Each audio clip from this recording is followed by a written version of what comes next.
अगर आपने अभी तक हमारा चैनल सब्सक्राइब नहीं किया है तो पहले सब्सक्राइब करिए और हमारी वीडियोस का सबसे पहले नोटिफिकेशन पाने के लिए बेल आइकन दबाना ना भूलें। हत्याकांड, प्यार, धोखा और अंधविश्वास की सच्ची कहानी।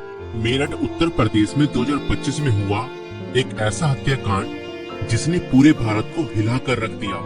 ये कहानी प्रेम, विश्वासघात और अंधविश्वास के खतरनाक जाल में फंसे कुछ लोगों की है, जिसने एक निर्दोष व्यक्ति की जान ले ली। इस केस में प्रेमिका ने अपने प्रेमी के साथ मिलकर अपने पति को मौत के घाट उतार दिया और उसके शव को 15 टुकड़ों में काटकर एक ड्रम में भर दिया और उसके अंदर सीमेंट डाल दिया। मगर चलिए इस कहानी को शुरुआत से देखते हैं।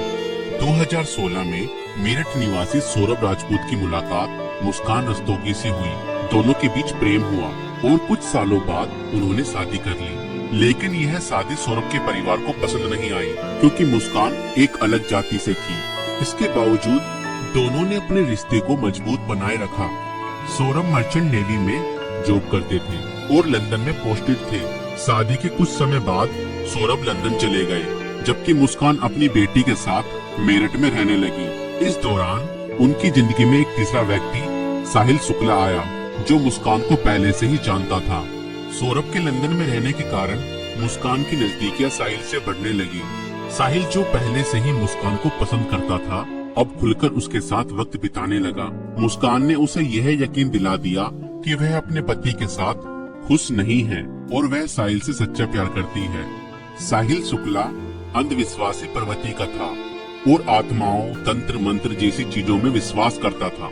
मुस्कान ने इस बात का फायदा उठाते हुए उसके लिए स्नैपचैट पर एक फर्जी अकाउंट बनाया, जिससे वह साहिल शुक्ला की मरी हुई मां के नाम से चैट करती थी।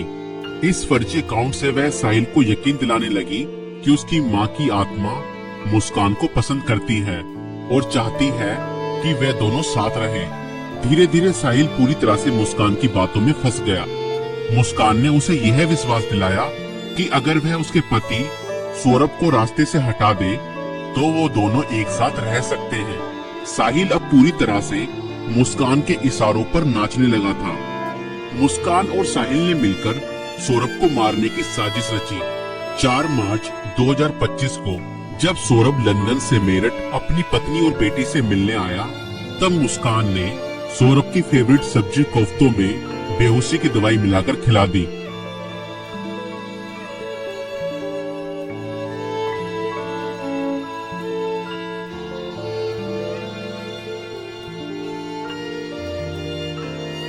और जब सौरभ बेहोशी की हालत में बिस्तर पर पड़ा था, तब मुस्कान ने अपने दोस्त साहिल को बुला लिया और रसोई में जाकर वो बड़ा और धारदार चाकू ले आई, जो मुस्कान और साहिल ने पहले से ही प्लानिंग करके खरीदे हुए थे। और करीब 20 मिनट तक साहिल ने मुस्कान को बताया कि कैसे उसे अपने पति का वध करना है।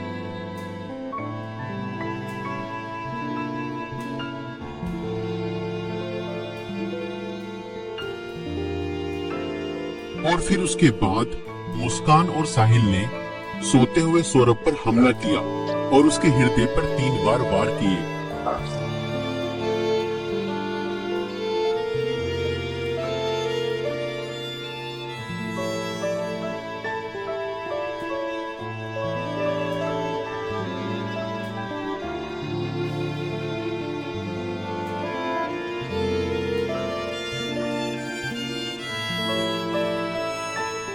और घर में पड़े कूलर को भी ऑन कर दिया ताकि उसकी आवाज किसी को भी न सुनाई दे।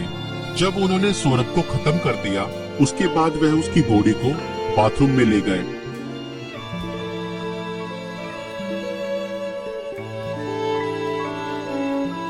और उसके शरीर को 15 टुकड़ों में बांट दिया।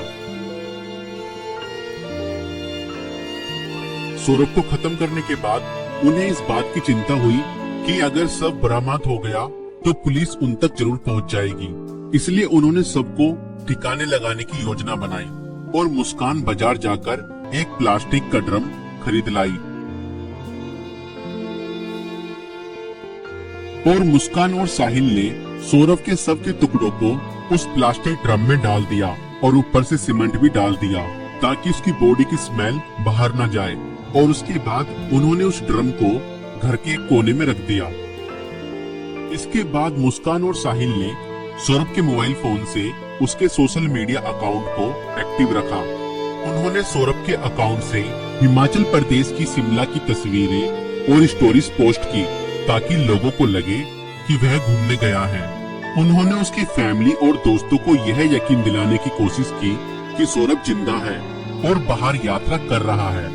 इस दौरान मुस्कान और साहिल खुद भी शिमला घूमने चले गए ताकि अगर कोई लोकेशन ट्रैक करे तो किसी को शक न हो। लेकिन किसी भी अपराधी की तरह वह भी ज्यादा समय तक बच नहीं पाए। सौरभ के परिवार ने जब उससे संपर्क करने की कोशिश की और कोई जवाब नहीं मिला तो उन्हें शक हुआ। परिवार ने मेरठ पुलिस में गुमशुदा की रिपोर्ट दर्ज कराई।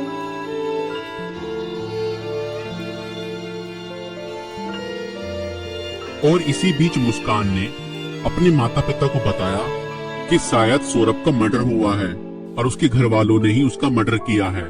मगर मुस्कान के पिता ने कहा, नहीं बेटा, किसी के भी घर वाले कितना ही नाराज हो जाएं, तो भी ऐसा कदम अपने बेटे के लिए नहीं उठा सकते। बेटा, मुझे सच सच बताओ, सौरभ कहाँ है? मुझे सच्चाई बताओ, मैं किसी से कुछ नहीं कहूँगा। और तब मुस्कान ने अपने पिता को बताया कि उसने और साहिल ने मिलकर सौरभ को खत्म कर दिया है।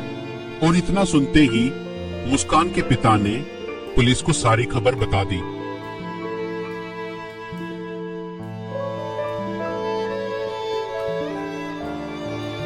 और पुलिस ने तुरंत मुस्कान और साहिल को गिरफ्तार किया और उस प्लास्टिक ड्रम को भी बरामद किया जिसमें सौरभ के शव के टुकड़े थे।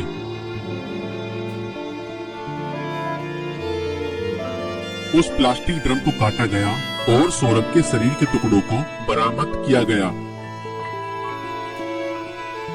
इस खौफनाक हत्या मिस्ट्री का अंत पुलिस द्वारा हत्यारों की गिरफ्तारी के साथ हुआ।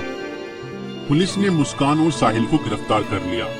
दोनों पर हत्या, साजिश और सब कुछ छुपाने के गंभीर आरोप लगाए गए। दोस्तों, ये घटना हमें यह सिखाती है कि अंधविश्वास का अंजाम बहुत बुरा और भयानक होता है। साहिल ने अपनी मां की आत्मा के नाम पर बनाए गए एक फर्जी अकाउंट पर भरोसा किया और हत्या जैसा अपराध कर दिया। और गलत संबंध और रिश्तों का अंजाम बहुत बुरा ही होता है। मुस्कान ने अपने फायदे के लिए साहिल को मानसिक रूप से कंट्रोल किया और हत्या तक करवा दी। और कानून से कोई नहीं बच सकता, चाहे अपराध कितना भी चालाकी से किया जाए। पुलिस की जांच और सबूतों के आधार पर अपराधी पकड़े ही जाते हैं।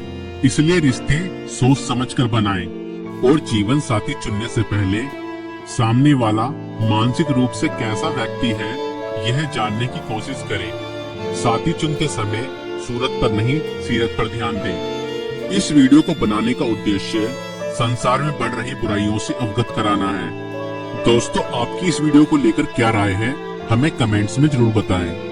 और ऐसी और वीडियो देखने के लिए हमारे YouTube चैनल को सब्सक्राइब जरूर करें। अगर आपने अभी तक हमारा चैनल सब्सक्राइब नहीं किया है तो पहले सब्सक्राइब करिए और हमारी वीडियोस का सबसे पहले नोटिफिकेशन पाने के लिए बेल आइकन दबाना ना भूलें।